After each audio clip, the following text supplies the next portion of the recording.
Halo, nama aku Putri Dwi Untari dengan NIM 124350014.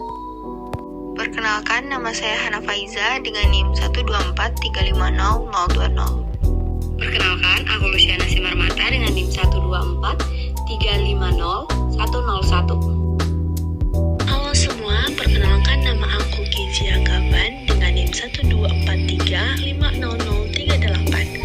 Semuanya, perkenalkan nama saya Airin Claudia Brusmiring dengan NIM 124350032. Vitamin D atau vitamin matahari yang cara kerjanya mirip hormon. Vitamin D sering disebut sebagai vitamin matahari karena tubuh kita bisa membuatnya sendiri ketika kulit terkena sinar matahari, tepatnya sinar UVB. Tapi yang menarik, vitamin D sebenarnya bukan vitamin biasa, melainkan prohormon atau zat yang nantinya berubah menjadi hormon aktif di dalam tubuh. Prosesnya terjadi dalam 3 tahap. Yang pertama terjadi di kulit.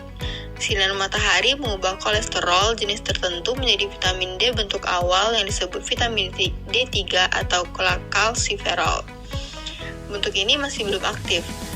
Selanjutnya, vitamin D3 masuk ke aliran darah dan dibawa ke hati. Di sini, ia diubah menjadi bentuk lainnya yang disebut 25-OH vitamin D. Ini juga belum aktif, tapi sudah bisa diukur lewat tes darah untuk mengetahui kadar vitamin D kita. Tahap terakhir terjadi di ginjal, di mana 25-OH vitamin D diubah lagi menjadi bentuk aktif yang disebut 1,25-OH2 vitamin D. Nah, bentuk inilah yang bertindak seperti hormon di dalam tubuh, mengatur mineral di tulang, membantu penyerapan kalsium, menjaga kekuatan otot, hingga mendukung sistem kekebalan tubuh. Nah, apa sih fungsi dari vitamin D? Fungsi vitamin D itu bisa dalam satu paket, yaitu booster tulang, mood, dan imun. Nah, selain menjaga kalsium dan tulang, vitamin D juga menguatkan imun agar tidak gampang sakit. Kemudian dapat mengurangi nyeri otot, lalu membantu suasana hati lebih stabil dan membuat tubuh lebih melek dan bertenaga. Selanjutnya, kita membahas sumber utama vitamin D. Ayo, siapa yang belum tahu kalau vitamin D itu bukan dari makanan, tapi dari matahari. Yang dimana caranya itu kita cukup 10-15 menit menikmati matahari pagi. Nah, tubuh kita itu bisa bikin vitamin D lebih banyak dari yang ada di suplemen. Kita juga bisa memakan makanan pendukung seperti ikan berminyak, kuning telur, hati, dan jamur UV. Di sini aku bakal jelasin siapa sih yang gampang kekurangan vitamin D. Yang pertama adalah orang yang jarang terpapar sinar matahari. Ini tuh termasuk pekerja kantoran atau pelajar yang banyak beraktivitas di dalam ruangan. Orang yang berada di rumah sakit atau mereka yang tinggal di wilayah dengan musim dingin yang panjang. Jadi mereka itu tuh jarang terpapar sinar matahari. Kemudian ada orang dengan kulit lebih gelap.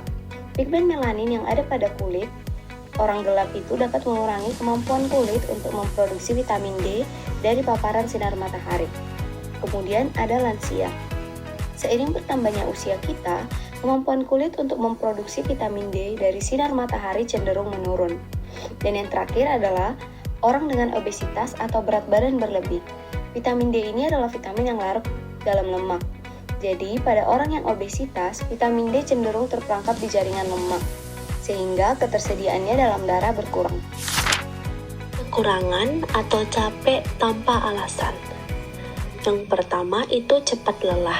Tubuh mudah kehilangan energi meski aktivitas tidak berat. Yang kedua, nyeri tulang atau otot di malam hari. Proses pemulihan tidak optimal sehingga timbul rasa pegal saat beristirahat. Yang ketiga itu mood gampang turun. Ketidakseimbangan nutrisi mempengaruhi hormon yang mengatur emosi. Yang keempat itu mudah flu.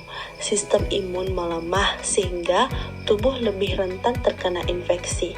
Dan yang kelima itu brain fog atau susah fokus. Nah, fungsi otak dapat menurunkan sehingga sulit berkonsentrasi dan mudah lupa.